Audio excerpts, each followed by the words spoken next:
Hello everyone, welcome back to our channel. आज के video में हम देखेंगे कि फैमिली पेंशन के लिए आईटीआर कैसे फाइल की जाती है। फैमिली पेंशन वर्ड को आप पेंशन के साथ कंफ्यूज मत होइएगा। दोनों का ही ट्रीटमेंट इनकम टैक्स रिटर्न में अलग तरह से है और इस पर अलग रूल्स लागू होते हैं। पेंशन को एज अ सैलरी ही ट्रीट किया जाता है जो कि हमें रिटायरमेंट के बाद मिलती है। लेकिन अगर फैमिली पेंशन मिलती है जो कि डेथ के बाद मिलती है, अगर फैमिली पेंशन मिलती है तो उसका ट्रीटमेंट अलग होता है इनकम टैक्स में। पेंशन पर तो हमारा टीडीएस डिडक्ट हो जाता है, लेकिन फैमिली पेंशन पर कोई भी टीडीएस डिडक्ट नहीं होता है। इसीलिए अगर हमारी फैमिली पेंशन टैक्सेबल लिमिट को क्रॉस कर जाती है तो उस पर हमें टैक्स भी पे करना पड़ता है चालान के थ्रू। इस बार आईटीआर फाइलिंग के लिए हमारे पास दो रिजीम्स हैं, एक ओल्ड रिजीम और एक न्यू रिजीम। ओल्ड रिजीम में 5 लाख रुपए तक की इनकम पर सेक्शन 87A में रिबेट मिलता है तो कोई भी टैक्स नहीं देना पड़ता। इसी तरह से न्यू रिजीम में 7 लाख रुपए तक की इनकम पर 87A का रिबेट मिलता है और कोई भी टैक्स नहीं देना पड़ता। तो आप अपनी इनकम के अकॉर्डिंग चूज़ कर सकते हैं कि आप ओल्ड में जाना चाहते हैं या आप न्यू में जाना चाहते हैं। फैमिली पेंशन को बिजनेस इनकम नहीं माना जाता है, इसीलिए आपके पास ऑप्शन अवेलेबल है। आप चाहें तो अगले साल स्विच कर सकते हैं, लेकिन अगर बिजनेस इनकम होती है तो स्विच ओवर पॉसिबल नहीं है। चलिए स्टार्ट करते हैं आज का वीडियो। अगर चैनल पर नए हैं तो सब्सक्राइब ज़रूर कर लीजिएगा और अगर वीडियो अच्छा लगता है तो इसे लाइक कर दीजिएगा और दूसरों के साथ इसे शेयर कर दीजिएगा। सबसे पहले हम आ जाएंगे इनकम टैक्स की साइट पर जो कि है incometax.gov.in। यहाँ पर हमें राइट हैंड साइड पे लॉगिन मिलता है। यूज़र आईडी और पासवर्ड देके हम लॉगिन कर लेंगे। डैशबोर्ड पर आ जाने के बाद हमें ई फाइल में जाना है। यहाँ पे इनकम टैक्स रिटर्न्स और फाइल इनकम टैक्स रिटर्न। अब हम यहाँ पे असेसमेंट ईयर सेलेक्ट करेंगे 24-25, online mode, continue, start new filing, individual continue, select ITR form ITR 1। अगर आपकी सिर्फ फैमिली पेंशन है, इंटरेस्ट है और डिविडेंड है तो आप आईटीआर 1 को फाइल कर सकते हैं। लेकिन अगर आप स्टॉक मार्केट में भी ट्रेडिंग करते हैं, वहाँ पर आपने कैपिटल इन्वेस्टमेंट किया हुआ है तो आईटीआर 2 फाइल करेंगे। और अगर इंट्राडे या एफएनओ भी करते हैं तो फिर आप आईटीआर 3 फाइल करेंगे। अगर बिजनेस इनकम है आपकी, प्रिजम्पटिव बेसिस पे दिखाना चाहते हैं तो आईटीआर 4 फाइल करेंगे। तो यहाँ पर हम केस ले रहे हैं फैमिली पेंशन है, इंटरेस्ट है और डिविडेंड है। सिंपल। तो यहाँ पे हम प्रोसीड कर लेंगे। Started. Taxable income more than the basic exemption limit.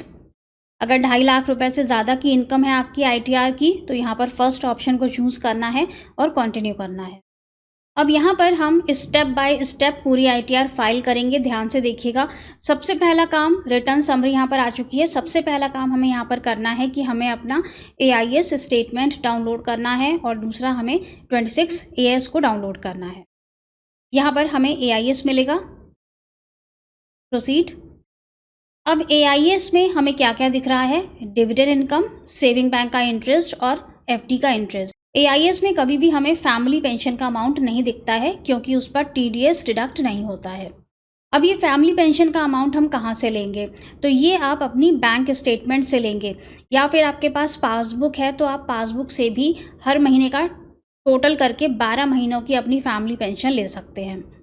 बाकी के जितने भी अमाउंट्स हैं यहाँ पर, डिविडेंड, सेविंग बैंक का इंटरेस्ट और FD का इंटरेस्ट, वो हम AIS से ले सकते हैं।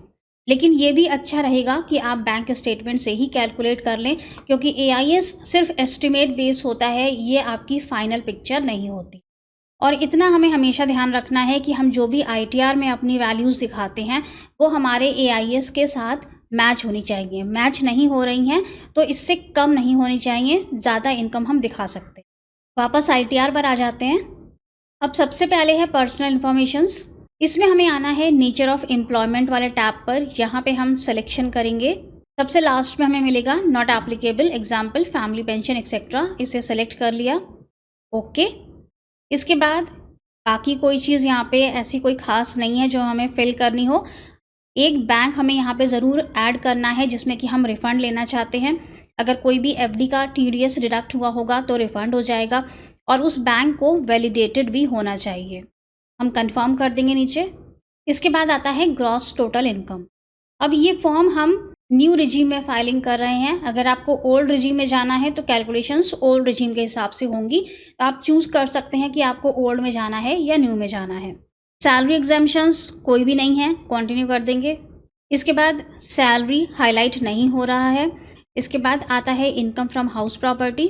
अगर आपको किसी हाउस प्रॉपर्टी से रेंट भी आ रहा है और आप उसे दिखाना चाहते हैं तो आप यहाँ एडिट पे क्लिक करके रेंटल वैल्यू दिखा सकते हैं। उस पर 30% का स्टैंडर्ड डिडक्शन भी मिल जाता है। इसके बाद आता है इनकम फ्रॉम अदर सोर्सेज और यहीं पर हम फैमिली पेंशन का अमाउंट भी डिस्क्लोज करते हैं। तो सबसे पहले हमें जो अमाउंट्स यहाँ पे ऑटो रिफ्लेक्ट हो रहे हैं AIS से उनको चेक कर लेना है। सबसे पहले इनकम टैक्स रिफंड पर आपको इंटरेस्ट मिल रहा होगा, वो यहाँ पे ऑटो पॉपुलेट हो जाता है। फिर है डिविडेंड इनकम, इसको हमें AIS से चेक करना है। जैसे कि यहाँ पर 505 दिख रही है और हमारे AIS के अकॉर्डिंग हम यहाँ पर सारी इनकम्स को चेंज कर लेंगे। अब यहाँ पर हमारा डिविडेंड रिफ्लेक्ट हो रहा है, इंटरेस्ट फ्रॉम डिपॉजिट आ रहा है, लेकिन सेविंग बैंक का इंटरेस्ट यहाँ पे नहीं है। और दूसरा हमें यहाँ पर फैमिली पेंशन को इंक्लूड करना है, तो हम ऐड अनदर पर क्लिक करेंगे।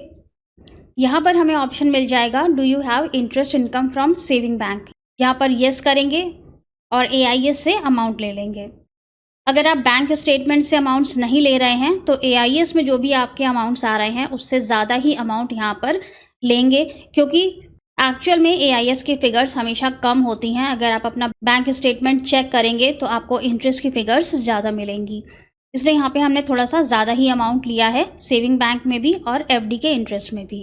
इसके बाद हमें नीचे लास्ट में मिलता है do you have income from family pension, यहाँ पे येस करेंगे और यहाँ पर हमें 12 महीने की फैमिली पेंशन लेनी है, जो कि हम अपने बैंक स्टेटमेंट से कैलकुलेट करेंगे। तो मान लेते हैं कि हमारी 3,24,000 हमने यहाँ पर ले लिया। इसमें से हमें स्टैंडर्ड डिडक्शन भी मिलता है और डिडक्शन कितना मिलता है 15,000 या फिर 1/3 ऑफ दिस अमाउंट, जो भी इसमें से कम होगा उतना डिडक्शन हमें मिलता है। तो क्योंकि 15,000 लीस्ट अमाउंट है तो 15,000 का डिडक्शन हमें इसमें से मिल गया। कंटिन्यू कर देंगे।